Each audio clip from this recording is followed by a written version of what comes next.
მოგესალმებით, ეს არის მილენიალი, მე კი ნუკლე შოშიაშვილი გახლავართ. დღეს ვისაუბრებთ ისტორიაზე, არა შორეულ ისტორიაზე, არამედ ახლო წარსულზე, კონკრეტულად კი აფხაზეთის ომზე. ჩვენ ვიცით აფხაზეთის ომის შესახებ ძირითადად ტელევიზიიდან, მაგრამ აი შეფასებითი საკითხი, როგორ მიმდინარეობდა, ვინ იყო და ესეთი განხილვები რა სტრატეგიული შესტომები და ტაქტიკური შესტომები დაუშვით, რის გამოყენება შეგვეძლო და ვერ გამოიყენეთ. ამ საკითხებზე ძალიან, ესე იგი, ნაკლებია საუბარი სატელევიზიო სივრცეში და ინტერნეტ სივრცეშიც მათ შორის. ამიტომ მე გადავწყვიტე, რომ მომეყვანა ისტორიკოსი ბაჭო შურღაია, გამარჯობა. იმისთვის, რომ ვისაუბროთ სწორედ ანალიზი მოვახდინოთ ზოგადად აფხაზეთის ომის პერიოდში მთელ ამ პროცესებს, როგორც პოლიტიკურ, ისე სამხედრო პროცესებს. თავიდან უნდა ითქვას, რომ აფხაზეთის კონფლიქტის წინაპირობები დაიწყო ჯერ კიდევ საბჭოთა კავშირის პერიოდში, როდესაც დაიწყო ძლავრი ეროვნული მოძრაობა, დაიწყო აქტიური გამოსვლები და ჩვენ გვახსოვს ლიხნის კრებაც გვახსოვს ლიხნის კრებას მოყვა შემდეგ უკვე თბილისში აქციები, რომელიც მე გადაიზარდა 9 აპრილის აქციებამდე, დარბევამდე და ამან საბოლოოდ შემდეგ საფუძველი ჩაუყარა საქართველოს დამოუკიდებლობასაც. მაგრამ იცვლება სიტუაცია დამოუკიდებლობის შემდეგ საქართველოს პირველ პრეზიდენტის პერიოდში, ზვიადგამსახურდიის პერიოდში გარკვეული მოლაპარაკებები და შეთანხმება მოხდა აფხაზურ მხარესთან. აფხაზებმა პრინციპში გარკვეულწილად პრივილეგიები მიიღეს აფხაზეთის ავტონომიურ ტერიტორიაზე და მათ ჰქონდათ საკმაოდ იმაზე მეტი ხმა, ვიდრე წესით დემოკრატიული წესებით მათ ეკუთვნოდათ, მაგრამ მათ შედეგად რაც მოხდა თბილისში პუტჩი, იცვლება ყველაფერი და აფხაზები იწყებენ გარკვეულწილად საკუთარ დამოუკიდებელ პოზიციების და პოლიტიკის გატარებას. ამას მოყვება ეგრეთ ვთქვათ, გასეირნება გია ყარყარაშვილის ომის დაწყებამდე გასეირნება გია ყარყარაშვილის სოუწყალის დალევა, სწორედ აქედან მოდის და აი ამ გასეირნების შედეგად გაჩნდეს ქართულ მხარეში დამოუკიდებულება, რომ ძალიან მარტივია იქ ჯარის შეყვანა, იქ შეყვანა წესრიგის დამყარება, იმიტომ პრაქტიკულად ვერავინ წინააღმდეგობა ვერ გაუწია გია ყარყარაშვილს და იქ ქართულ გვარდიას და ქართულ მხარემ ცოტა არასწორი დასკვნები გააკეთა და მიიჩნია, რომ აფხაზური მხარე საკმაოდ, ესე იგი, სუსტი არის, არ აქვს ხარდაჭერა, თუმცა აფხაზურმა მხარემ სხვა დასკვნები გააკეთა. აფხაზურმა მხარემ ნახა, რომ ჯერ ნახა რა პოტენციალი ჰქონდა ჩვენ და მეორე მხრივ უკვე სხვანაირად დახვედრაზე დაიწყო ფიქრი. მომზადება დაიწყო სხვანაირ დახვედრაზე. მოკლედ, მთავარი აქ რა არის? მთავარია უკვე ჩვენ ანალიზით ვიწყებთ არა აქამდე, არამედ უკვე მას შემდეგ რაც ომი დაიწყო. 92 წლის 14 აგვისტოს დაიწყო ომი, როდესაც ქართული გვარდია შევიდა აფხაზეთში და ეს ყველაფერი ხდებოდა თენგიზ კიტოვანის მაშინ აფხაზეთის საბჭოს ერთ-ერთი წევრი იყო თენგიზ კიტოვანის მეთაურობით და მას მოყვა ესე იგი შეტაკებები. მოდი დაიწყოს ჯერ აი ამ პერიოდიდან, აგვისტოს პერიოდიდან, რა ძალთა ბალანსი იყო ერთ მხარეს და რა ძალთა ბალანსი იყო მეორე მხარეს და მაშინ საკმაოდ მარტივად ქართულ მხარემ მოახერხა სოხუმის დაკავებაც, გაგრის დაკავებაც, მართალია გუდაუთაში მაშინ იყო რუსული ბაზა და გუდაუთის დაკავება არც კი უცდიათ, მაგრამ საკმაოდ ისეთი კარგად გამოვიყურებოდით 92 წლის აგვისტოს პერიოდში. მე რა თქმა უნდა იცვლება ეს მდგომარეობა, მაგრამ აი 92 წლის აგვისტოში რა ძალები გვაქვს ჩვენ? ხო, ეს არის თავიდან ეს ბრძანება რო გაიცა ეს შინაგან საქმეთა სამინისტროს და თავდაცვის სამინისტროს რაღაც გაერთიანებული ნაწილები, მათ შორის რკინიგზის დაცვის სამმართველოს პირადი შემადგენლობა შევიდა აფხაზეთში, ხო? მაგრამ აქ თავარი არის, ალბათ მოდი იქიდან დავიწყოთ, რატო შევიდნენ. ანუ ერთ-ერთი ვერსია არის ის, რომ გამოცხადა საგანგებო მდგომარეობა და ამის მიზანი იყო ის, რომ დაეცვათ რკინიგზის ხაზი იმ ბანდიტური თავდასხმებისგან, რომელიც ამ დროს ხორციელდებოდა, მათ შორის გალისა და ოჩარჩირის რაიონში და ერთ-ერთი ვერსიაც არის, რომელსაც შემდგომ უკვე აფხაზების მინისტრებიც ადასტურებენ ამ პერიოდის მონაწილეები, რომ შევარდნაძეს წინასწარ ქონდა შეთანხმებული ეს. ანუ ეს არ იყო აფხაზებისთვის და აფხაზეთის მთავრობისთვის მოულოდნელი. ხო, ეს იყო სიტყვიერი შეთანხმება, რომ ჩემი ქვედანაყოფები შემოვლენ, რაღაც გარკვეულ წესრიგს დააყარებენ და გამოვლენ უკან. თან ეს იყო ერთთვიანი ის იყო ხო დაწესებული. ამასთან ერთოდა რა, რომ აი სოხუმში არ უნდა შესულიყო. სოხუმში არ უნდა შესულიყო. ამ შეთანხმებით ესე იყო. და ამასთან ერთოდა კიდე რა, რომ ანუ ეს ბანდიტური თავდასხმები რა არის რეალურად, რომ საქართველოში ისე მიმდინარეობს სამოქალაქო ომი, ამ სამოქალაქო ომი არ დასრულებულა თბილისში, ხო? გადაინაცვლა მელე და იგაგზელდა სამეგრელოში, იგაგზელდა გალის რაიონში. ზუსტად ამ პერიოდშია დაახლოებით 11 აგვისტოს არის, როდესაც აი ეს მოლაპარაკებები მიმდინარეობს სოხუმში, ისა ზუგდიდში და ზუგდიდში არის ქართველები, ანუ აქაური პუჩისტურია თუ რასაც დავარქმევთ, ამ ქართული ხელისუფლების წარმომადგენელი, ამ ხელს საბჭოთა. ხო. და მიმდინარეობს მოლაპარაკებები და მოლაპარაკებებზე დაახლოებით 50-მდე შეიარაღებული ადამიანი შევარდება, ამას გაიტაცებენ და გადაიყვანენ გალის რაიონში. და იქ ყავთ ძევლება დაყვანილი. ანუ მეორეს მხრივ, ანუ ეს იყო არა მხოლოდ რკინიგზის დაცვის ოპერაცია, არამედ აი ამ ძევლების გამოსხმის ოპერაციაც. ნუ ლეგიტიმაციის საკითხი იყო, რომ შენ თუ აჩვენე რომ ეხლა არ შეგიძლია ამის გაკეთება, მაშინ რანაირად შეგიძლია შენ ესე იგი შენი ლეგიტიმაცია ხო? ნუ ეგ შიშიც არსებობდა. კი ბატონო. მოხდა ამიტომ ამის შეყვანა. შესაბამისად ძალები არ იყო დიდი. ვერც იქნებოდა დიდი ძალებით აქ შესვლა და იგივე რაც შენ ახსენე, ყარყარაშვილის გასეირნებაც იყო ინსპირაცია. ანუ მოკლე მობილური ძალებით, მცირე ძალებით შესვლა, კონტროლის დამყარება და მეორე გამოსვლა. თუმცა ამას ემატება კიდე რა, რომ აი მაშინ როცა ქართველები აქედან შედიან, ენგურს გადაკვეთავენ. 15 აგვისტოს 1-2 გემით, თევზაჭერი გემით და კატარღით, ეს აკია ბარბაქაძე, შავნაბადას ბატალიონი და ახლობთ 90-მდე ადამიანი და 30-მდე მოხალისე გადადის განთიადში. ანუ დესანტის გადასხმა ხდება განთიადში და განთიადის დაკავება, მერე გაგრის დაკავება და იქით ანუ საქართველოს რუსეთის საზღვარზე კონტროლის დამყარება. კობაკობალაძეს მე მგონი ხო გეგმა იყო ეს. ანუ აქ უკვე აი ეს ოფიციალური ნარატივი რაც არის, რომ რკინიგზის დასვისთვის შევედით, უკვე მთელი ეს დესანტი არ ჯდება თითქოს ამ იმაში, ხო? რაღაცა იქიდან ამოვარდნილია. ანუ ერთიანი ოპერაციიდან. უბრალოდ შენ გინდა ის კონტროლი, რა გინდა ის. თუმცა სამხედრო თვალსაზრისით ეს იყო ძალიან კარგი გადაწყვეტილება, იმიტომ რომ პირდაპირ დაამყარებ კონტროლს საქართველოს რუსეთის საზღვარზე, ამით აფხაზებს იმ ნაწილს, რომელსაც უნდა სეპარატისტული მისწრაფებები აქვს გამოყოფა, იმათ უზღუდა რუსეთთან პირდაპირ სახმელეთო კავშირს და შესაბამისად ანი ეს რესურსი არის გადაკეტილი. და ერთგვარად ალყაში არიან, ხო? აქედან გალის მხრიდან, განთიადის მხრიდან და შუაში არიან მოქცეულები. და ჩვენი შესვლაც ეს ძალიან მარტივად განხორციელდა. იქ ოხურიესთან იყო გასროლა, იქით სოხუმთანაც მოხდა გასროლა აფხაზური შენაერთების, მაგრამ სოხუმში ჩვეულებრივად შევიდნენ ესე დიდი წინააღმდეგობის გარეშე.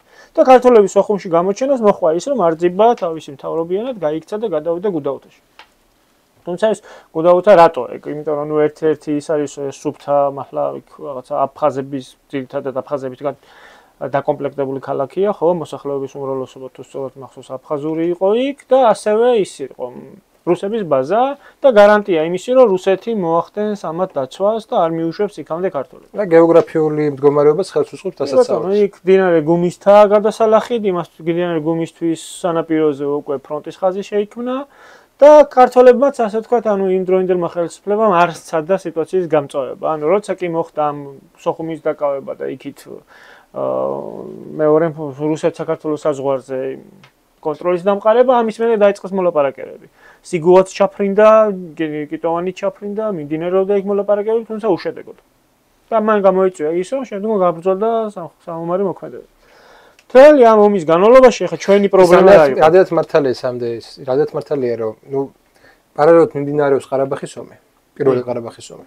და სონხური მხარე იღებს სწორედ აი ამ რკინიგზით, მთელ რიგ სურსათს, მთელ რიგ დახმარებებს ესე თქვა საბჭოთა კავშირიდან და იყო მოთხოვნა, პირდაპირ მოთხოვნა იყო, რომ ეს კონტროლი ყოფილიყო და წინააღმდეგ შემთხვევაში რუსული მხარე ან სომხური მხარე მოახდინა იმას კონტროლის დამყარება კონტროლის არა თავაზობდა კონტროლს და პრესტიჟის ამბავი იყო ხალხი წარმოიდგინე ლეგიტიმაცია არ აქვს შიდა ლეგიტიმაცია არ აქვს და გარეთ ესე გესაუბრებიან შემდეგ გარეთ გჭირდება თუ ეს ხელისუფლება არ იყო აღიარებული არავის მიერ და ზუსტად მაგ დროს მიმდინარეობდა გაეროშიც მოლაპარაკებებით შესაბამისი. ხო და ამას კიდე რა ემატება, იცი, მრავალი ბრავი, რომ ჩვენი ეს გეოგრაფია ერთის მხრივ, ანუ უპირატესობა კი მოვიპოვეთ, მაგრამ მეორე მხრივ რა პრობლემა იყო, რომ არის სოხუმი, ახლა ლუკასაც ვკითხავ, თუ ნახავთ, ხო, სოხუმი არის რკინიგზის საავტომობილო მაგისტრალი, რომელიც სოხუმამდე მიდის ენგურიდან, თუმცა ამაზე მოახერხეთ კონტროლის დამყარება, მაგრამ მთიანი ნაწილი, ტყვარჩელის რაიონი და ზედა ნაწილი აფხაზეთის, იმაზე კონტროლის დამყარება ვერ მოხერხდა და ის იყო სუფთა აფხაზური. და მე ტყვარჩელის ბლოკადაც მოვახდინეთ, ხო? რატო ვერ მოხერხდა როგორ იყო? ნუ შეუძლებელი იყო, იმიტომ რომ არ გვეყო ადამიანური რესურსი ამ შემთხვევაში იმისთვის და მე უკვე ტყვარჩელზე რო დაიწყე შეტევა და დეკემბერში იყო დაგეგმილი კიდეც, უკვე იქ რუსები ჩაერივნენ და ვერ მოხდა ტყვარჩელს აღება. მაგრამ ეს თავისთავად ამან გამოიწვია ის, რომ ეს იყო ჩვენთვის ტაქტიკურ და ოპერატიულ დონეზე სუსტი წერტილი. იმიტომ რომ ჩვენ საკომუნიკაციო ხაზებს ემუქრებოდნენ მუდმივად ეს ტყვარჩელის რაიონიდან ნებისმიერ დროს შეეძლოთ გადაეჭეროთ. ლოჯისტიკა, ხო. შესაბამისად, სოხუმის მომარაგება, იგივე ჩვეულებრივი მოსახლეობის ან ფრონტის ხაზის გუმისაზე რაც იყო, ჭირდა ამის გაკეთება. ამიტომაც ნებისმიერ ამ ომის პერიოდში, ამ ერთწლიანი ომის დროს, აფხაზების ნებისმიერი მცდელობას რომ დაეკავებინათ ან შეტევა განეხორციელებინათ სოხუმზე, ყოველთვის თან ზრდევდა აუცილებლად პარალელურად ტყვარჩელის რაიონიდან, ანუ იქ მთებიდან ჩამოსვლა და აი ამ სატრანსპორტო ხაზზე თავდასხმა, რათა ეს ლოჯისტიკური ხაზი გაეწყვეტათ. ამიტომაც ჩვენებიც იძულებულები იყვნენ, რომ ერთი მხრივ სოხუმში ყოფილიყვნენ და მეორე მხრივ მთელ აი ამ ხაზის გაყოლებაზე ეკონტროლებინათ მთელი ეს ლოჯისტიკური ხაზი, მომარაგების ხაზი. და ესეც გაჭირვებულია, ესეც ჭირდა, იმიტომ რომ ადამიანური რესურსები გჭირდება. ამ პერიოდში საქართველოში კიდე ერთი პრობლემა იდგა ზოგადად, რომ ოფიცრების ნაკლებობა იყო. რამდენი ოფიცერი ჰყავდა? ძალიან ცოტა, რამდენიმე ათეული. ანუ ოფიცერის ნაკლებობა იყო, გამოცდილი სამხედროების ნაკლებობა იყო. ის ქვედანაყოფები, რომლებსაც ჰქონდათ გამოცდილება ცხინვალის რეგიონში ომში, ან იგივე მანამდე ავღანეთში ხო, ესენი იყვნენ. მაგრამ ძალიან ცოტანი იყვნენ და არ იყო საკმარისი იმისთვის, რომ აფხაზეთის შემდგომ მდგომარეობას გამკლავებოდნენ. იმიტომ რომ ჩვენ აფხაზეთის ომის დროს მხოლოდ აფხაზებით დაკომპლექტებულ ქვედანაყოფებს არ უპირისპირდებოდით, ხო? იქ იყვნენ რუსებიც, კაზაკებიც, რუსი მოხალისეებიც, ჩრდილოკავკასიელებიც, დნესტრისპილეთელებიც კი იბრძოდნენ აქ. შესაბამისად, ეს ადამიანური რესურსი, რაც საჭირო იყო, არ გქონდა. ანუ მომზადებული ადამიანური რესურსი, რომელიც ამ ყველაფერს აი ამ ხელა მოთხოვნებს დააკმაყოფილებდა. და ეს იყო ერთ-ერთი ყველაზე ძირითადი პრობლემა. ძირითადად მოდი ესე ვთქვათ, იმ ბატალიონებიდან ითვლება, რომ თეთრი არწივი იყო ყველაზე ბრძოლის უნარიანი და შავნაბადა. იმიტომ რომ ავღანეთში ნამომარი ადამიანებით იყო ხო, ძირითადად დაკომპლექტებული. ძირითადად. ხო, დანარჩენები ესენი იყვნენ მოხალისეები, ესენი იყვნენ მხედრიონი, ხო. და ადგილობრივი მოსახლეობა. და შავნაბადა. და ადგილობრივი მოსახლეობა, თუმცა აი ამ ადგილობრივი მოსახლეობაზეც როგორ არის, იცი, რომ აი ძირითადად ადგილობრივი მოსახლეობა მოხალისედ წავიდა გაგრის ტრაგედიის მერე. და გაგრადში რო ის დიდი ტრაგედია დატრიალდა, როცა აფხაზებმა ეს მოლაპარაკებები დაარღვიეს ამ მშვიდობო და დაიწყეს უსმოდ მოულოდნელი გაგრაზე იერიში და მთელი ის მერე ხოცვა-შლეტა რაც იქ მოაწყეს.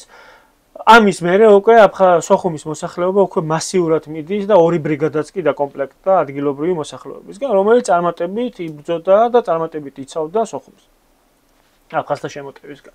თუმცა მანამდე ესე აქტიურად არ ცდილობდნენ, იმიტომ რომ ანუ არც კულმინაცია, ესე ვთქვათ, ანუ ესკალაცია არ იყო ესეთი შიდა მოსახლეობაში დაპირისპირება. მიუხედავად იმისა, რომ იქ არსებობდა თუნდაც იქ 90-იან წლებში იყო ხო, როცა ეს 99-ში სოხუმის ფილიალის გახსნა რო გადაწყვიტეს და უნივერსიტეტის.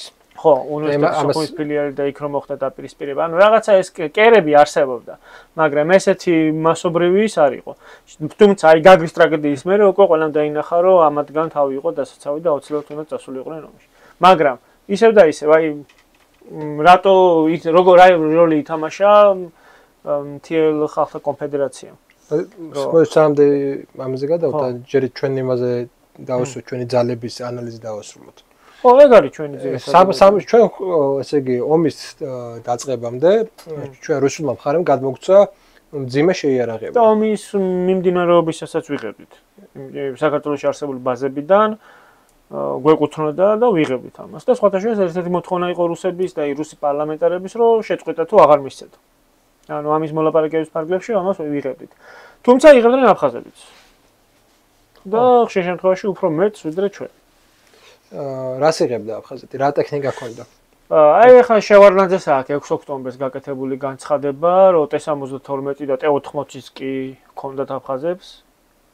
ჰაერსაწინააღმდეგო დანადგარები, რითიც ჩვენს ავიაციო აქტივობას ხელს უშლიდნენ და ფაქტობრივად გუმის, ანუ გუდაუთის მიმართულებაზე ვერ მიდიოდით.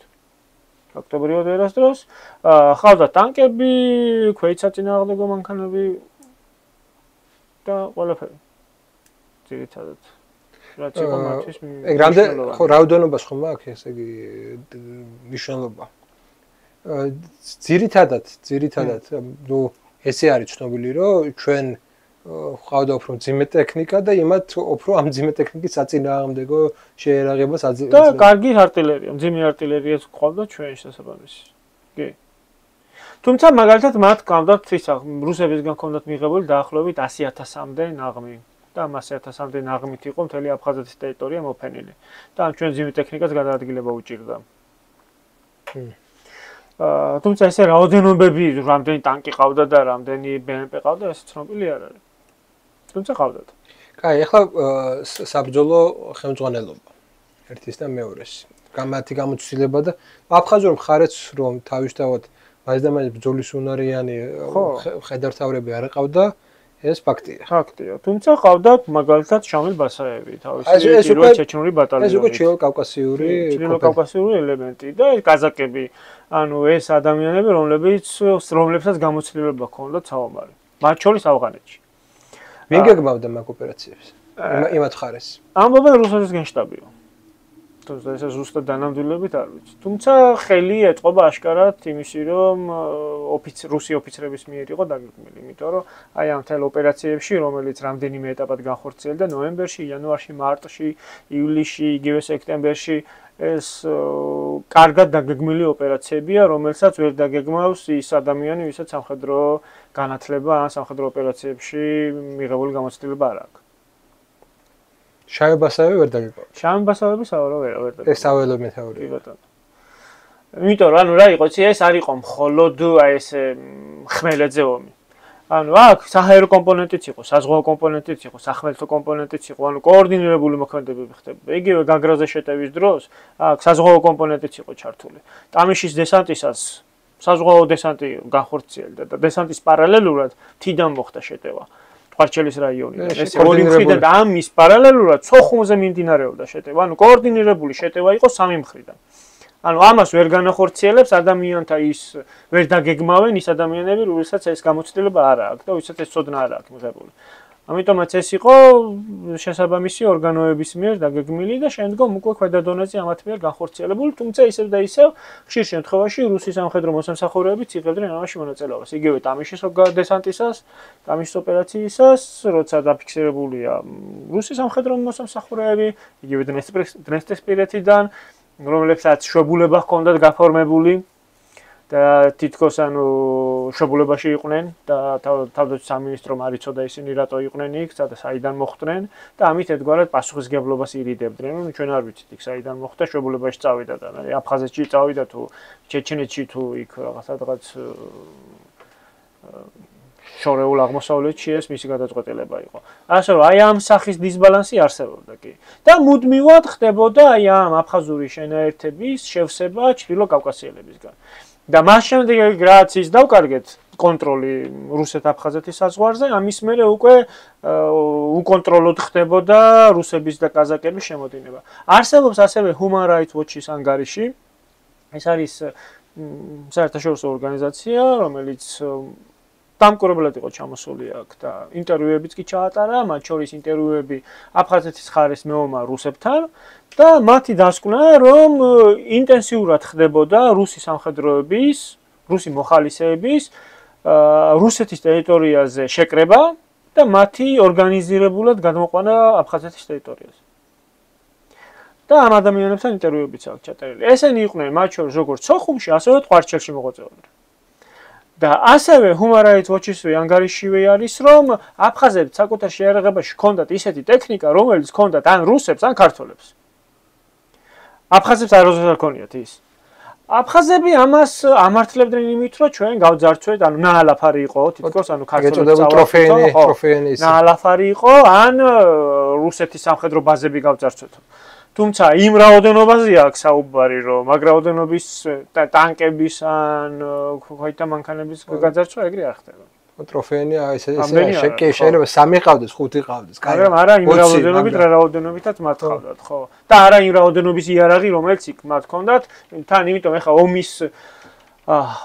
ომში საბრძოლო მოქმედებები არის 1%. დანარჩენი ყველაფერი ლოჯისტიკა. ხო და გჭირდება ტყვია წამალი, გჭირდება საპოხი მასალა, გჭირდება იარაღი, გჭირდება ტექნიკა, გჭირდება საარტილერიო. ანუ მუდმივად მიმდინარეობდა საარტილერიო დამუშავება სოხუმის ფრონტის, გომისტაზე, ხო, იმათი მხრიდან. საიდან ეს ჭურვები? თავად ქარხანა არა აქვს იქ, ანუ წარმოება არასდროს არ ქონდა, დღესაც არ აქვს. საიდანაც ღებულობდნენ ამას, ხო? დიზელია საჭირო. გადასაადგილებლად. ეს დიზელიც საიდანაც მოდიოდა. არის კიდე ცნობები გემებით, როგორ აწვდნენ ამ დიზელს. ჩვენი მოწინააღმდეგეები ამ შემთხვევაში აი ზუსტი ციფრი ალბათ რთულია მაინც, მაგრამ აი რამდენი პროცენტი იყო თვითონ უშუალოდ ეთნიკური აფხაზი, რამდენი პროცენტი იყო ეს ჩილოდ კავკასიელი TLF ახლა კონფედერაციიდან წამოსული ესე იგი რაზმები და რამდენი იყო ეს კაზაკები და იცი რა, ანუ მარტო პროცენტი არაფერს არ იძლევა, იმიტომ რომ შეიძლება პროცენტულად აფხაზი ცოტა მეტი იყო ვიდრე სხვები. მაგრამ ბრძოლის უნარიანობა და გამოცდილება ასე ვთქვათ, ხარისხობრივად ისინი ბევრად უკეთესები იყვნენ და ბევრად უკეთესად იბრძოდნენ. ვიდრე აფხაზები. და მთავარი პრობლემა ამაში არის რეალურად. თორე აფხაზებისგან კომპლექტებოდა და ძირითადი ნაწილი ეგენი იყვნენ, თუმცა ანუ დამრტყმელ ძალას, შოკული ქვედანაყოფი იქნება ეს თუ დივერსიული აქტების მოწყობა, ანუ იგივე ტყვარჩელსის რაიონში რას ვთქვით, ეს თიდან რო ჩამოდიან და ეს ლოჯისტიკურ ხაზებს ურტყავენ. ძირითადად ხორციელდებოდა რუსი სპეცრაზმელების მიერ, ან რუსი მოხალისეების მიერ. არსებობდა კიდე ესეთი ორი ესეთი ცნობილი ჯგუფია, ედელოაისი და დელფინი, რომლებიც ამ ოპერაციებს აწარმოებდნენ. და მათ სახელთანაა ზუსტად ის დაკავშირება მთელი აფხაზეთის ტერიტორიაზე დენის გათიშვა ხდებოდა ხოლმე წყლის მომარაგების შეფერხება. ზუსტად მათ დივერსიულ აქტებთან არის ეს. ენგურის ხიდის აფეთქებაც გისცადეს. და სულ ბოლო რაც განახორციელეს, ხო, ანუ ეს წარმატებული ოპერაცია, მაგაზე ალბათ მე ვისაუბრებ, მაგრამ ეს კოდორის ხიდის დაკავებაც ზუსტად მათ ეგეთი ქვედანაყოფების მიერ მოხდა. ასე რომ ხარისხობრივად კაზაკები, რუსები, ვინც მონაწილეობდნენ ამ ყველაფერში ძალიან მნიშვნელოვანი. და ყველაზე მთავარი კიდე. ანუ ის არ არის ბუდუში, ან წამიკითხავს, რამდენად სწორია. ყოველი მესამე იყო იქ მხოლოდ აფხაზია. ხო. მაგრამ ნუ ეხლა თითოეულთან შედარებით მაინც ყველაზე მეტი აფხაზური ელემენტია, მაგ ხრით თქვი. და კიდე ერთ-ერთი მნიშვნელოვანი, ანუ რუსების მნიშვნელობა რაც იყო, გარდა იმისა, რომ ის რაღაცა რეგულარული ჯარის ნაწილები ზოგჯერ მოდიოდნენ, გახავდათ ან სპეცოპერაციის წარმომადგენლები. ასევე მნიშვნელოვანი იყო საჰაერო ძალები, რომლებიც აკონტროლებდნენ ჰაერს და პირდაპირ ბრძანება ჰქონდათ მიღებული, რომ ჰაერში ქართული ციფრენოების გამოჩენის შემთხვევაში უნდა გაენატრელებინათ ისინი და რამდენიმე ჩამოგვიყარეს კიდეც. ჩვენ რამდენი ხავდა 6 თუ 7 თვით. ხო, დაახლოებით. ხო, რაღაც ის. სულ 25-ები. და ეს 25 არის მოიერიშე, ხო? ეს არის რაღაც სახმელეთო მიზნებისთვის. და მათ ყავდათ 25-იც და 27-იც, რომელიც არის გამანადგურებელი. და მათი აფრენის ფაქტებიც ფიქსირდება და იგივე იყო ხო ცნობილი 93 წლის მარტში რო ჩამოვარდა 27 მაიორი შიპკო იყო და აი ეს შევარაძეს კადრიც არის, მაიქს რომ ამბობს რომ ეს დამადასტურებელი იყო იმისი თუ როგორ მონაწილეობენ აფხაზეთის ხარეს რუსები. თუმცა ამ შიპკოს ინციდენტამდე და ამაზე მე ვსაუბრობ 93 წლის თებერვალში რუსულმა თვითმფრინავებმა იერიში მიიტანეს სოხუმზე. და ამას უარყოფდნენ რუსები, ანუ რუსები ნებისმიერ მათ გაფრენას, საბრძოლო გაფრენაზე ამბობდნენ, რომ ჩვენ არაფერს ვერ შევართ, თუ ქართველებიო თვითონ ღებავენო თვითმფრინავებსა და ეს გრაჩევი ამბობდა თავდაცვის მინისტრი, ღებავენ თვითმფრინავებს და საკუთარ პოზიციებზე მობავენო. სოხუმის შემთხვევაში ამას ამბობდა, ასევე ესეთი რაღაცა თქვეს, არაო, ის არისო, კავკასიის ფედერაცია, მთიელთა ფედერაცია რო არისო კონფედერაცია. აი იმათმა ააფრინესო იქითო ჩრდილო კავკასიაში. გადმოფრინდრენო, დამომბესო და წავიდნენ. და საბოლოოდ უკვე ბოლოს აღიარა რომ კიო ჩვენი ყავითო მეგავერცი ბრძანებაო, იმიტომ რომ ქართველებმა მანამდეო ეშერის ლაბორატორიაზეო დაგვიმობეს რაღაცებიო და შური ვიძიო. თუმცა სხვა ნებისმიერ გაფრენაზე პირველი რაც იყო ეს უარყოფის ტაქტიკა, აქტიურად იყენებდა. აი ყველაზე ისეთი საკითხი ეს არის. მაშინ რომ ეს არალეგიტიმური იყო მაინც ეს ხელისუფლება. ამ ხელისუფლებას რომ მოეთხოვა რუსული ბაზების გაყვანა. ხო. არ ქონდა ხო მაგის ლეგიტიმაციური უფლება. ხო, მაგრამ არალეგიტიმურ ხელისუფლებასთან ხო აწარმოებდნენ მოლაპარაკებებს. მოსკოვის ხელმწიფეც იყო, სოჭის შეთანხმებაც იყო, იქ ხო ესენი ასვავდნენ ხელმოწერას. ხო, მაგრამ გამოყენების თვალსაზრისით შეეძლოთ გამოიყენებინა. რატო შეეძლო? იგივე ის ბაზების და იარაღის გადაცემაც ხო ამ ხელისუფლებაზე ხდებოდა. ანუ ლეგიტიმაცია ერთის მხრივ აღიარებული იყო, იმიტომ რომ ამათთან მიმდინარეობდა ეს მოლაპარაკებები. ახლა სექტემბერში რომ შევარდნაძე ელცინმა მოსკოვში ჩაიყვანა, რასტოვში ჩაიყვანა. მაგრამ იქ ჩაიყვანა, ხო? და ეგ ხო არ იყო პირველი, მანამდეც ხო იყო ის შეთანხმება სამხრეთ ოსეთთან დაკავშირებით. თუმცა ეს აღიარება იყო. მაგრამ პრობლემა ამ შემთხვევაში ისევ და ისევ არის ის, რომ რუსეთის მონაწილეობა სხვადასხვა სახით. იყო საზღვაო ასევე აი დესანტი, აფხაზებს სადესანტო საშუალებები არ ქონდა და ტამიშის ცნობილი დესანტზე რუსული გემები იყო და რუსული ქვედანაყოფები იყო. რატომ ჩავალა ტამიში? იმათ. რატომ როგორ მოვიგერიეთ ტამიში? ხო, მაგრამ რეალურად ანუ ეს როგორ აიცი? თუ ოპერატიულ ზონაზე განვიხილავთ, ტამიშის ოპერაცია წარმატებული იყო საბოლოოდ. იმიტომ რომ მაშინ როცა ჩვენ ტამიშზე შეგვიტიეს, შეტევა იყო სოხუმზეც. და სოხუმის ირგვლივ მათ სტრატეგიული სიმაღლეების ამაღლება, ისა დაკავებები შეძლეს. სამგეთ ტამიში დაკარგეს ბევრი ადამიანი. ტამიში დაკარგეს ბევრი ადამიანი, მაგრამ სოხუმი იყო მათ თავარი. სოხუმის თავარი ტამიშზე შეტევაც რატო იყო ისევ და ისევ იმისთვის რომ ლოჯისტიკური ლუღურადღების გადატანა და ლოჯისტიკური ხაზების თუ გამოვიდო და რატომაც არა, მაგრამ თავარი ობიექტი იყო სოხუმი. სოხუმის ირგვლივ ყველა სიმაღლე დაიკავეს მაგის მერე და ფაქტობრივად ტამიშის ოპერაციის შემდგომ სოხუმი დაკარგული იყო. არა პრაქტიკული თვალსაზრისით, არამედ სამომავლოდ, იმიტომ რომ ყველა სიმაღლე იყო მათი და ნებისმიერი ომის დაწყების შემთხვევაში, აქტიური ომის დაწყების შემთხვევაში ძალიან დიდი იყო უკვე ალბათობა იმისი და შანსი რომ დაეკავებინათ სოხუმი. კონჩეტევა რატომ არ განახორციელეთ? როდის? აი შემდეგ იმ სიმაღლეების დასაბრუნებლად არ იყო ეს. ნუ არ გვიყო რესურსი და ანუ ტამიშმა ჩვენს გამოგვფრთა. ანუ ჩვენც ძალიან დიდი ძალისხმევა დაგჭირდა. ანუ ტამიში კიდე რა რითია ჩვენთვის მნიშვნელოვანი, რომ ეს იყო პირველი ოპერაცია, როდესაც აი ამათ მიიქ რაღაცა დაკარგული მდგომარეობის დასაბრუნებლად ზვიად გამსახურდიას მომხრეებიც გაერთიანდნენ და ერთობლივი ოპერაცია განხორციელდა მერე იმ აი მაგისტრალზე კონტროლის აღსადგენად. ლოთიკობალიასი და იმით. ხელისუფლების სახელმწიფო ძალების. და ის რესურსი აღარ იყო საკმარისი, რომ იქ მე ესენ წამოვიდნენ. მერე წამოვიდნენ. და ამის პარალელურად მერე რაც მოხდა ის არის, რომ ანუ აქ ამ მდგომარეობამ და ეს კიდე ერთხელ თვალსაჩინო იყო, ხო, რომ ანუ ზღვიდან გადმოვიდნენ, ესე იგი რუსები ეხმარებიან, ესე იგი მათკენა უპირატესობა და ამიტომაც დაიწყო მერე სოჭის მოლაპარაკებები. და სოჭის მოლაპარაკება თავისი აი ამ დემილიტარიზაციით, ასე ვთქვათ, იყო ერთადერთი წინაპირობა იმისი, რომ იქ სტატუს-კვო შეგვენარჩუნებილა და როგორმე ის მდგომარეობა ყოფილიყო, რაშიც ვიყავით. კიდევ ერთი მნიშვნელოვანი მომენტი. ეს არის სამი სოჭის ხელშეკრულებასთან მივალთ, იმიტომ რომ ამ ხელშეკრულებასთან არის დაკავშირებული ეს საკითხი. თვითონ რუსეთის შიგნით არსებული მდგომარეობა აფხაზეთის ომთან დაკავშირებით. მაშინ შევარდნაძე საუბრობდა ორ რუსეთზე, ხო? დღეს ბევრს ეჭვეპარება, მაგრამ ფაქტია, რომ არსებობდა ორი რუსეთი. ვინ იყო ეს მეორე რუსეთი? ო, ეს არა იმ გაგებით, რომ აი ეს კულტურული რუსეთი და უკულტურული რუსეთი არა, საქართველოსთან მიმართება. არამედ საქართველოსთან მიმართებაში იყო ელცინის მომხრეები, მათ შორის მუზენაევის საბჭოში და ასევე ის დეპუტატები, რომლებიც წარმოადგენენ ელცინის ოპოზიციას, ხაზბულატოვი ეს არის თავმჯდომარე, ასე ვთქვათ, პარლამენტის და რუსკოი არის ვიცე-პრეზიდენტი. რომელსაც გასცა ბრძანება და ეს გენერალი, ავიაციის გენერალი და რომელიც საბჭოთა გმირი, რომელსაც გასცა ბრძანება სწორედ ცხინვალის რეგიონის და სოხუმში ჩვენი პოზიციების დაბომბვას. ხო, არსებობს კიდეც მისი ვიდეო ჩანაწერიც არსებობს. პირდაპირ საუბრობს, როგორ გაუშვა ელცინი შვებულებაში და ელცინი შვებულებაში იყო თვითონ როგორ ამ დროს მიიღო გადაწყვეტილება შევარდნაძეს და როგორ დაბომბა ცხინვალის ირგვლივ ქართველთა პოზიციები. ხო, ლუცკოვის საბჭოთა კავშირის გმირი, რომელსაც ერთ-ერთ ინტერვიუში აქვს კიდეც აღწერილი სამხრეთ ოსეთში მიმდინარე კონფლიქტის დროს, როგორ აიძულა შევარდნაძე წასულიყო ცეცხლის შეწყვეტაზე და ხელმოწერაზე, ანუ მისი პირდაპირ ბრძანებით, როგორ დაიმბობა ქართველთა პოზიციები. და სხვადასხვა იმასაც საუბრობს რუსული ციფრინოები, როგორ იღებდნენ სხვადასხვა სურათებს და ამ სადაზრო ინფორმაციას როგორ გადასცემდნენ მერე სეპარატისტულ მხარეს. და სავარაუდოდ ზუსტად იგივე საკეთებდა აქაც. ანუ რუცკოიც, ხაზბულატოვიც და ეს ოპოზიცია საპარლამენტო ელცინის იყო მკვეთრად ანტიქართულად განწყობილი. ანტიქართულად და შეიძლება ითქვას ანტიშევარდნაძისეულად. და მათ პირდაპირ აქვთ კიდეც ესეთი განცხადებები გაკეთებული, რომ საბჭოთა კავშირის დამგრევს უნდა გაუკეთოთ ის, რაც მან გაუკეთა საბჭოთა კავშირს, დავანგრიოთ საქართველო.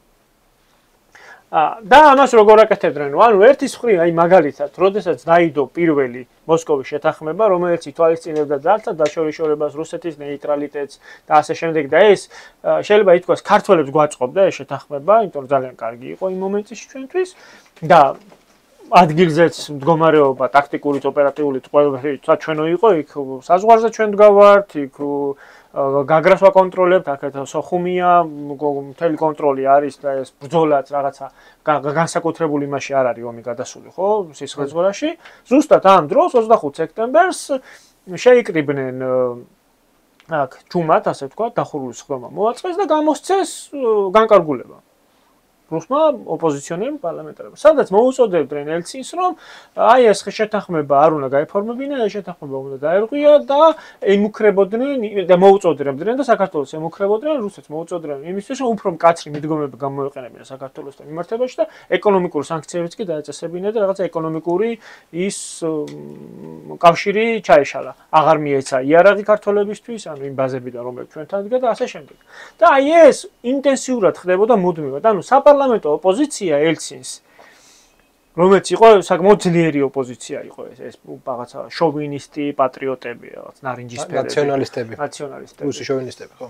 ესენი მუდმივად აწვევიან ელცინს. თან ეს ნაციონალისტები, როგორი ისინი არიან, იცი, გასამხადროებული დაჯგუფებაც ყავს. დაახლოებით 1000-მდე კაცი, რომელიც ასევე აფხაზეთში იბრძოდა. ანუ მათი გადმოყვანაც ხდებოდა ამათ მიერ ორგანიზებული. ამას Human Rights Watch-იც აღიარებს, რომ რაღაცა ჯგუფი არსებობდა სახელმწიფო შტოში, რომელიც ორგანიზებულად რუსეთის სხვადასხვა ქალაქებიდან მოხავდა ჯარი, ისე გადმოხავდა ვიღაცეები, მოხალისეები და მათ შორის ყოფილი სამხედროებიც აფხაზეთის ტერიტორიაზე. და სავარაუდოდ ესენი იყვნენ ზუსტად.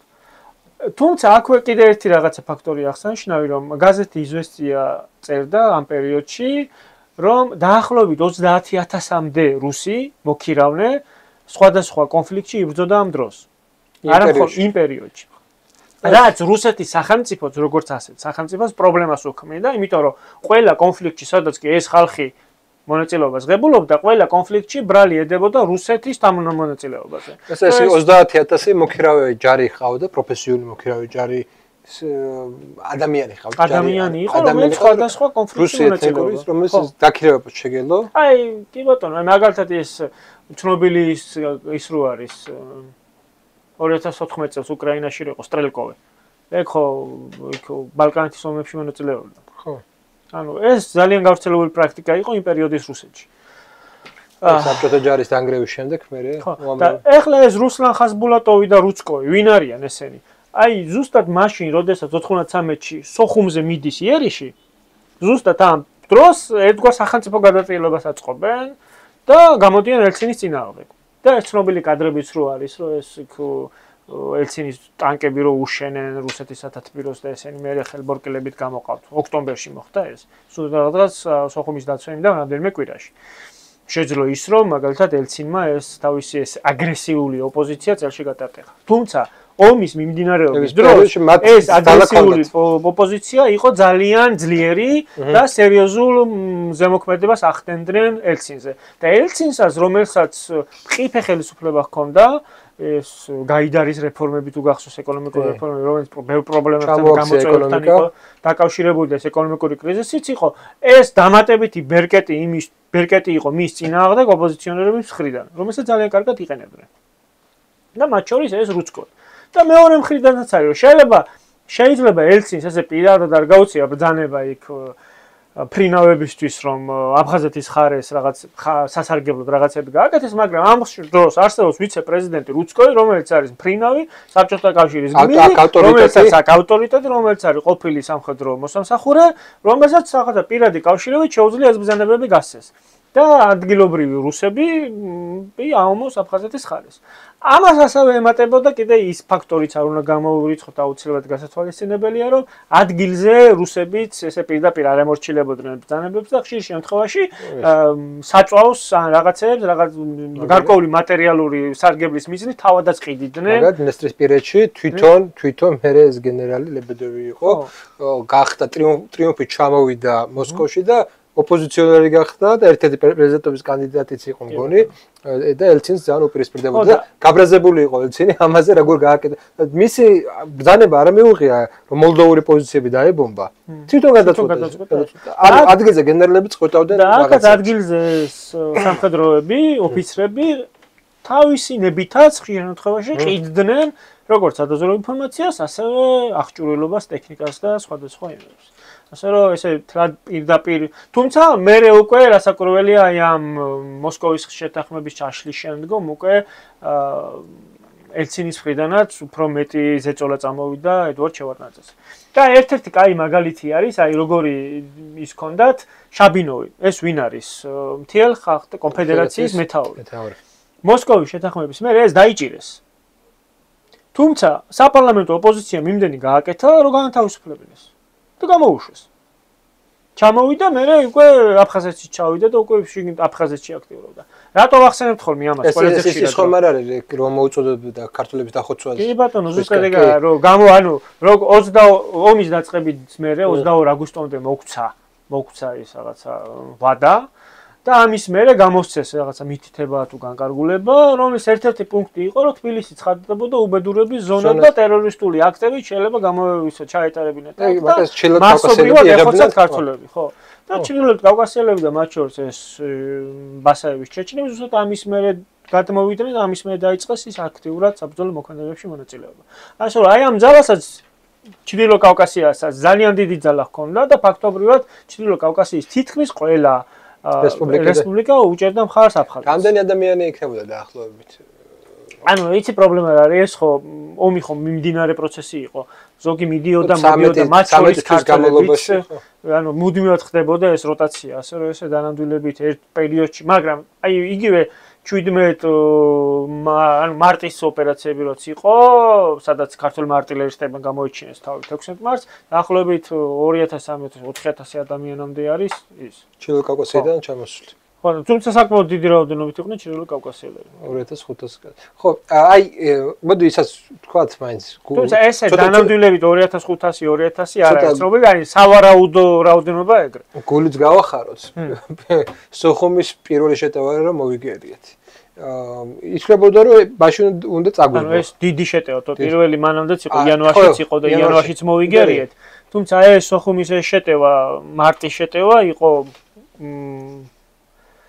ზღვითაც ხდებოდა სახმელეთო იმსით, თუმცა აი მანდ იყო რომ ჩვენმა არტილერისტებმა კარგად შეარჩიეს მომენტი, როდესაც უკვე გადამწყვეტი იერიშისთვის მომზადებულ აფხაზურ ქვედანაყოფებს შეკრების რაიონში გაუხსნეს ცეცხლი. და 1000-მდე კაცი გამოიყვანეს წყობრიდან, რამდენიმე ასეული დახოცეს და რამდენიმე ასეული კიდე დაიჭრა. ისე რომ ბრძოლის უნარიანი საერთოდ აღარ იყო. და არის ეს ვერსია, ის ყარყარაშვილის ინტერვიუც არის და სხვა სამხედროების, რომ ნუ სიამდვილეში ხა კონცერტევა რომ მოხდარიყო იმ მომენტისთვის აღარ ქონდათ ის ძალები რომ რატომ არ განახორციელოთ კონცერტევა როგორ გონია რატომ მივიღეთ ეს გადაწყვეტა არ გვეყო კვალიფიკაცია რესურსი აღარ გვეყო თუ რა არ გვეყო ანუ პრობლემა მან რა იყო იცი არ ვიცი ზუსტად რა არ გვეყო თუმცა შეიძლება რამდენი ფაქტორია პირველი ის არის რომ ეს სამეთაურო რგოლი ხაზი ჯაჭვი ანუ ესე ერთ ადამიანს არ ეკონდებორებოდა არავინ. დეცენტრალიზებული არის, დეცენტრალიზებული იყო, ცენტრალიზებული ის არის. ჯაბასთვის კიტოვანის მე ადგილზე თვითონვე ეს საველე მეთაურები თვითონვე იღებდნენ ხშირ შემთხვევაში გადაწყვეტილებებს. ერთ-ერთი ესეთი არ ვიცი, რამდენად მართალია.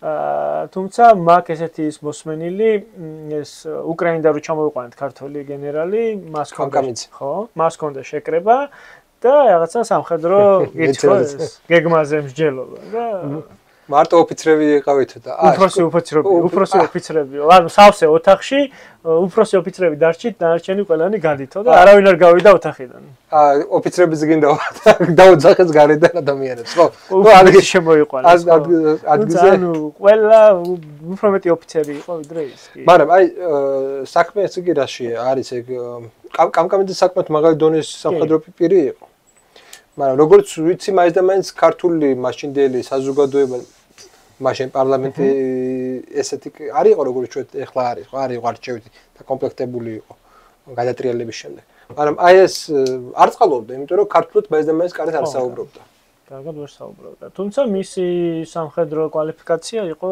იმაზე მაღალი ვიდრე გია ღაღარაშვილის უჯერებდნენ არა ხო არა მაგრამ იყო ის პრობლემა მე ვიცი რომ ის არტილერიო ისინი სადაც დაიდგა ეს კამკამიძის გალაგებული პოზიციები იყო კი ეს ერთეული პოზიციები იყო თუმცა ეგ პრობლემები არსებობდა ამიტომაც ესე დანამდვილებით შეიძლება ვიღაცამ გასცა ბრძანება კიდეც იმისი რომ გადავიდეთ კონჩეტევაზე მაგრამ არ გადავიდნენ მე კიდე ამ კონჩეტევაზე გადასვლაც ესე ხო არ არის ანუ შესაბამისი ტექნიკა გჭირდება რომ დევნის ოპერაცია ჩაატარო ხალხი გჭირდება რომ მზად იყოს ერთია თავდაცვაში ბრძოლა მეორეა შეტევაში გადასვლა იმიტომ რომ იმას სხვა ცოდნა სხვა გამოცდილება უნდა იმისთვის რომ ადამიანი შეტევით ოპერაციები რომ აწარმოო უფრო მეტი ცოდნა გჭირდება ვიდრე თავდაცვით ამ შემთხვევაში ზუსტად რატომ მოხდა ეგ არ ვიცი 13 თვე მიმდინარეობდა ბრძოლა ომი 13 თვის განმავლობაში ის ვინც პირველ თვეს იყვნენ მე-13 თვეს ეხლა ისე უტრიდა რა თქმა უნდა ხო რაღაცა გამოცდილება ხო უკვე გაუგროვდათ ხო და მაინც არ ყოფიდნენ და ის რაოდენობა არ ყოფილა რაოდენობა იყო პრობლემა კი რამდენი ადამიანი იყო ქართულ მხარეს? აი სოხუმის დაცემის პერიოდში, იქ სამხედრო ძალები. აი ეგეც ხო ცალკე ის არის, ანუ სოხუმის დაცემის დროს ის ადგილობრივი ბრიგადები იქ იყო, თუმცა სოხუმის დაცემა რეალურად ადამიანური რესურსების ნაკლებობი არ გამოიწვია. რამდენიმე ფაქტორი იყო აქაც. პირველი ის რომ ძიმე ტექნიკა გამოვიყვანეთ. დაახლოებით 400 ერთეულიდან 200 ერთეულამდე უკვე იქიდან გამოტანილი იყო. და ეხლა აი რაც ვისაუბრეთ артиლერისტების გმირობაზე, ხო? ანუ ის ელემენტი საერთოდ მოგვაკლდა და აღარ გქონდა ის უკვე. პლუს ამას მოხდა ის რომ სოხუმიზე იერიშამდე დაიკავეს ხიდი კოდორზე. და ამით ეს ლოჯისტიკური ხაზი მოიშალა. და ის ჯარები რომლებიც გამოვიყვანეთ იქიდან იმათი დროულად მიყვანა აღარ მოხდა დროულად კი არა აღარც მოხერხდა იმიტომ რომ ჩვენმა იმ კოდორს აქეთ სამხედროებმა ვერ შეძლეს კოდორის ხიდის გარღვევა. და დახმარების აღმოჩენა. თანაგ დროის ამბავი იყო, იმ დროს უნდა მისულიყავი და მე როგორ დაგვიანებულზე კი მისულიყავი, გინდა მისულიყავი. ეს 12 დღე, ხო და მთელი, ანუ ამაში გვაჯობეს. რეალურად 12 დღე შეაჩერეს. 12 დღე კი შეაჩერეს სოხუმში და შეძლეს ეს, მაგრამ აი ამან რომ დამატებითი ძალების მოყვანა ვეღარ მოხერხდა, მიუხედავად ცდელობისა და არაერთი ზუგცდელობისა. ვერ შეძლეს აი ამ სტრატეგიულად მნიშვნელოვანი ხიდის დაკავება და გადალახვა. ეს რო არ ყოფილიყო, იქ შენარჩუნდებოდა ჩვეულებრივად.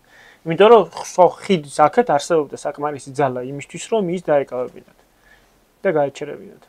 ხარყარაშვილს ჰქონდა კიდეც ცდელობა თუ სწორად მახსოვს, ეს პირადადაც კი ზღვის სანაპიროთი გადავიდა და გადმოვიდა, მაგრამ აი ესე ტექნიკის და ადამიანების გადაყვანა, ესე ჩუმად როგორც ერთი რამდენიმე ათეული ადამიანი გადავიდა და ისე ვერ მოხერხდა. შენ იცი რომ სამოქალაქო ომი უფრო რთულია. ნუ გაგრა პატარა ქალაქი იყო და იქ სხვანაირი იქნებოდა. ხა სოხუმი მე წარმომიდგენია ბათუმის ნაირი ქალაქი, ხო? მაშინ შეიძლება ცოტა უფრო დიდიც იყო. კორპუსები ალბათ აკლები იყო. ხო, იყო კორპუსები. იყო კორპუსები. რატომ არ გაგზავნა ხანგრძლივად საქალაქო ბრძოლა? როგორ გონია? მაგის ხომ მზად უნდა იყო და არ იყო მზად მაგისთვის. ეს ერთი, მეორე საქალაქო ომის ანუ ურბანული ომის გაგრძელებისთვის ხო გჭირდება შესაბამისი რესურსი, შესაბამისი იარაღი, არ იყო, გამოტანილი იყო რაღაცები. და მით უმეტეს მოწყვეტილი იყავი რა, რამდენ უნდა გაგრძელებულიყო. 12 დღე იყო ის რაღაცა აბსოლუტური მაქსიმუმი, რომელიც მან მაგ დროს შეეძლოთ გაეკეთებინათ. არ იყო ასევე მოსახლეობა გახიზნული. ანუ მოსახლეობაც არ იყო მზად იმისთვის. თუ გახსოვს, ეს არის ზუსტად ის პერიოდი სკოლის დაწყების. და ეს სკოლის დასაწყებად ეს ხალხი უკან ჩაბრუნდა და ბავშვები სკოლაში შევიდნენ, ბაღში შეიყვანეს. ანუ თუ მანამდე მოსახლეობის რაღაცა ნაწილი გამოყვანილი იყო და იქ უფრო ესე რაღაცა საომარი ქალაქი იყო, საომარ მდგომარეობაში ყოფი ქალაქი. ამ დროს ეს იმდენად მოულოდნელი იყო, რომ ქალაქიც არ იყო მზად და მოსახლეობაც არ იყო მზად იმისთვის, რომ ომი ისე დაიწყებოდა. ანუ იმდენად ვენდეთ აქვს სოჭის ხელშეკრულების და ეს რაღაცა იმიტაცია შეიქმნა. აი, ეხლა კინო საკითხს უნდა შევეხოთ. ისა სამოქალაქო ომის გავლენა აფხაზეთის ომზე. პარალელურად განსაკუთრებით უკვე 93 წელს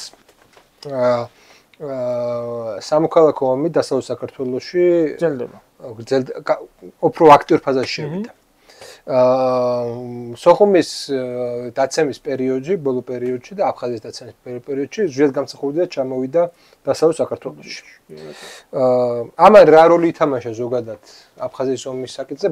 მართალია თუ არა ეს ბრალდება ერთი მხარე აბრალებს, რომ სწორედ ამიტომ ჩამოიშალა ეს ფრონტი, თუ ეს იყო უბრალოდ გადაბრალება? მე მგონია რომ ეს იყო უბრალოდ გადაბრალება, იმიტომ რომ რეალურად თუ ჩვენ აი ამას განვიხილავთ, რომ ხიდი კოდორი იყო მთავარი, რის გამოც იქით ვეღარ გადავიდნენ სოხუმსა და ვეღარ მიეხმარეს სოხუმს და კოდორის ხიდის დაკავებამ გამოიწვია ის, რომ ჩვენ მომარაგება ვეღარ მივაწოდეთ შესაბამისი ადამიანები და 12 დღე გაძლეს და მე ჩამოიშვნენ. საერთოდ აფერშუაში არა, იქ სამეგრელოში რა ხდებოდა.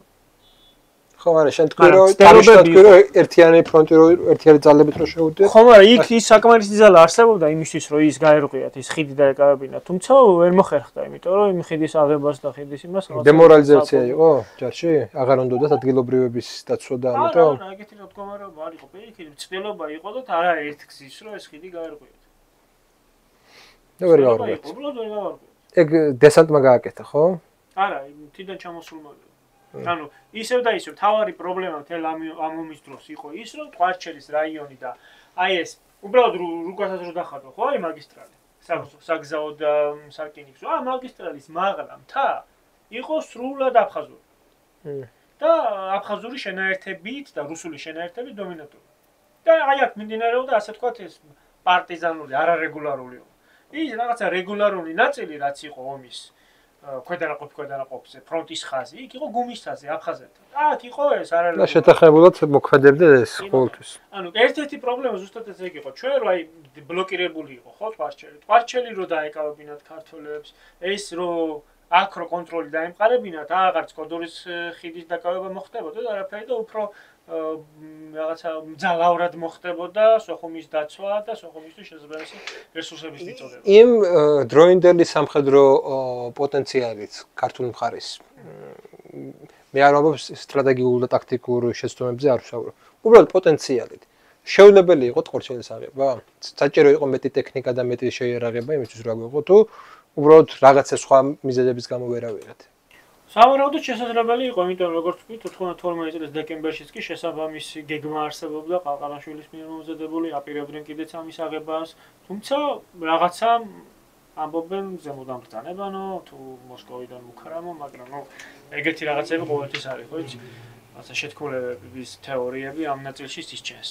რატო ვერ მოახერხეთ? შეიძლება უბრალოდ იმისთვის, რომ ურბანულ ბრძოლაზე იქნებოდა და უფრო მეტი სხერხის გამოიწვევდა, ამიტომაც რატომაც არ შეუძლიათ გუმისთას. ისე გუმისთას რატომ არ გადავედით და რატო არ წავედით გუდაურის. აი, ეგეც იყო ერთ-ერთი. კიდე ერთი ისა მაშინ განვიხილოთ და ბოლოსკენ მივდივართ.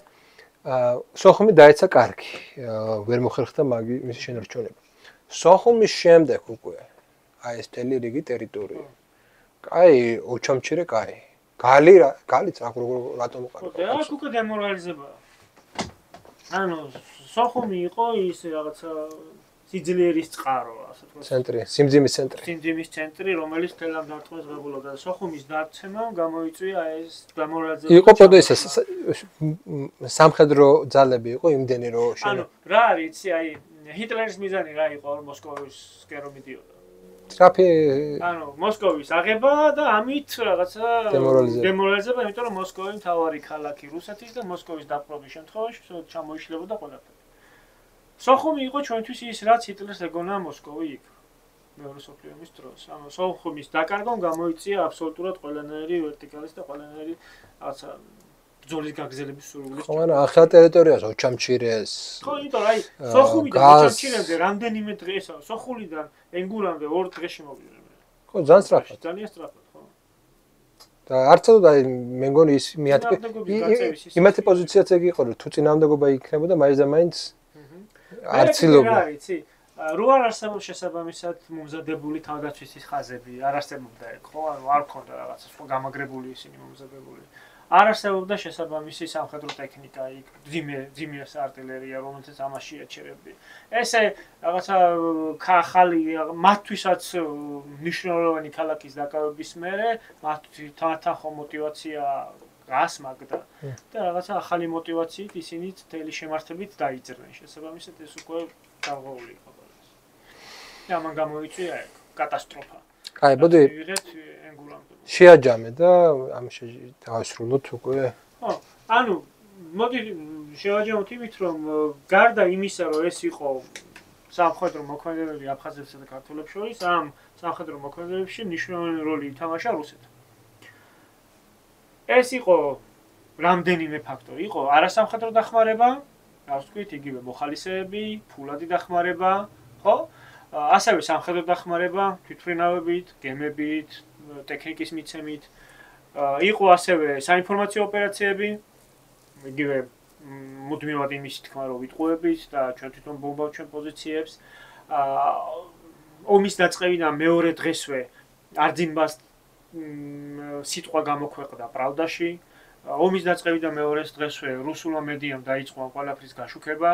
რუსული მედია, რომელიც ქართულ მედიაზე უფრო ბევრად დიდი იყო ამ დროს, უფრო აქტიურად აშუქებდა ომის პერიპეტიებს და გვაბრალებდა ეთნოწმენდასაც, გენოციდსაც, ომის დანაშაულებსაც. ანუ რაღაცა ფართო ფრონტზეც წავაგეთ და საინფორმაციო ომით წავაგეთ, ხო? და ვერ მოხერხდა ის, რომ ანუ რუსეთი, რომელიც აქტიურ როლს თამაშობდა, ჩვენსკენ გადმოგვებირებინა და არა რუსული ოპოზიციისკენ, რომელიც ხარს უჭერდა იმას. აპარებს. შეიძლება იყო მაგის შანსი. ალბათ ერთი თვე რო გაგვეძლო კიდე. ერთი თვე რო გაგვეძლო, შეიძლება კი. სხვანაირად დასრულებულა ეს კონფლიქტი. მინიმუმ სხვა სტატუსი ყოფილიყო და სხვა კონფიგურაცია ტერიტორიული გადანაწილების. და კიდე ხო ანუ ვიომეთ შეძლებს დაგვარად მაქსიმალურად თავდადებით, ანუ ის ქვედანაყოფები, რომლებიც იქ იყვნენ, მაქსიმუმს დებდნენ. თუმცა სამწუხაროდ ანუ აი ამ პოლიტიკურ გადაწყვეტილებებზე, ზუსტად დობაზე, იარაღის ქვედანაყოფების გამოყვანა, შეყვანა, ტექნიკის გამოტანა, დანაღმული ველების განაღმვა, რომელსაც სპეციალურად ასრულებდნენ და მათ შორის ქართველები განსაკუთრებით გულმოდგინებით ეკეთებდნენ ამას, რომ დაგვეცვა ის შეთანხმება, რომელიც იყო. ამ ყველაფერმა გამოიწვია ის, რომ დადგა შედეგი რა შედეგიც დადგა. და კიდევ ერთი პრობლემა ყველაზე დიდი ალბათ რაც ამ ომში იყო, რომ აი ეს გეოგრაფია. გეოგრაფია იმის, რომ აი ეს ძალიან გაწერილი იყო ხაზი და ბევრგან გვჭირდებოდა ჯარის ჩაყენება. მათ შორის ჩვენი ზურგიც უნდა დაგვეცვა. და ჩვენი წინ, ანუ ორ ფრონტზე ვიბრძოდით ფაქტობრივად. ზურგის ფრონტი ქონდა და გუმისთვის ფრონტი. და სანამ იმას აიღებდნენ ისინი სანამ კონტროლს დაამყარებდნენ აფხაზი, იქ მესამე ფრონტი იყო. გაგრასთან კიდე მესამე ფრონტი ქონდა. და აი ამდენგან ბრძოლა იმ პირობებში, როდესაც ჩვენი სახელმწიფო ახლად შექმნილი იყო, როცა სამოქალაქო ომი ქონდა ახალი გავლილი, როცა სამოქალაქო ომი იყო კიდე, როცა შენი წარმოება არ გაქვს და რუსეთის ბაზების იმედზე ხარ, როცა ოფიცრების ნაკლებობა გაქვს, როცა ადამიანური რესურსების ნაკლებობა, როცა ეკონომიკური პრობლემები გაქვს და აი ამ მდგომარეობაშიც კი რუსეთზე ხარ დამოკიდებული. და მაშინ, როდესაც რაღაცა ჩვენი პარლამენტი რაღაცა დადგენილებას ანტირუსულს ან რუსეთს მოუწოდებდა რაღაცებისკენ, რამდენიმე დღეში აუცილებლად რუსეთის პარლამენტი საფასურო გაცხადებებს აკეთებდა. და მუდმივად გვემუქრებოდა ეკონომიკური ბლოკადით, მუდმივად გვემუქრებოდა სანქციების დადასებით, მუდმივად გვემუქრებოდა სამხედრო ძალით ჩარევაზე და აი კარგად ჩანს ელცინსა და შევარდნაძეს შორის როგორი დადგა ესე ვთქვათ განხეთქილება. ანუ როდესაც ელცინმა განაცხადა, რომ რუსეთი მზად იყო იმისთვის, რომ საკუთარი რუსები დაეცვა აფხაზეთში. ანუ რაღაც ესეთი ისინი იყო, ასე რომ კომპლექსურმა ფაქტორებმა გამოიწვია ის შედეგი, რაც დადგა. და ჩრდილო კავკასიელების აქტიური ჩართულობა. მადლობა. სამწუხაროდ დრო ამოიწურა ჩვენი ფორმატი არ ეგვაძლევს იმ საშუალებას რომ რაღაც მოდერნი საათიანი ქონდეს ეს გადაცემა, თუმცა ვფიქრობ რომ თქვენთვის საინტერესო უნდა ყოფილიყო ეს გადაცემა, შევეცადეთ რაღაც ზოგადი მიმოხილვა გაეკეთებინა, არსებობს კიდე დეტალური მიმოხილვა, ესაც შეგვიძლია, უფრო რაღაც, მაგრამ მაგას სხვა ფორმატი ჭირდება და რა თქმა უნდა, ესე იგი ჩვენ ყველა ბრძოლას ესე ვერ შევეხეთ. უამრავი პატარა ბრძოლაც იყო და უამრავი სტრატეგიული მნიშვნელობის ბრძოლაც იყო ამავე დროს, ხო, რომელსაც არ შევეხეთ, მაგრამ იმედია თქვენთვის საინტერესო იყო იმ ძირითად საკითხებს, რაც ძირითად საკითხებს შევეხეთ. დაწერეთ კომენტარები და ერთი თხოვნა გააზიარეთ ვიდეო. მადლობა ყურადღებისთვის, მოვა შეხვედრა.